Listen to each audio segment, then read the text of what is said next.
Svake godine ovo jezero zaledi.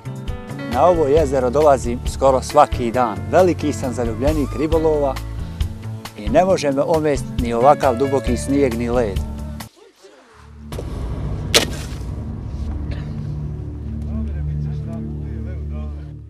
Prvo da isprobamo mikrofon, čuje li se?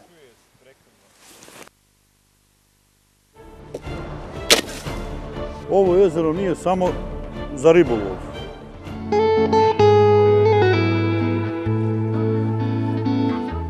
Da bi bio jedan dobar ribolovac moraš imati uza se dobar pribor. Ja sam prošle godine ulovio jednog šarana teškog 18 kg i nije mi tu trenutno slika, a pokazat ću vam je kod kuće.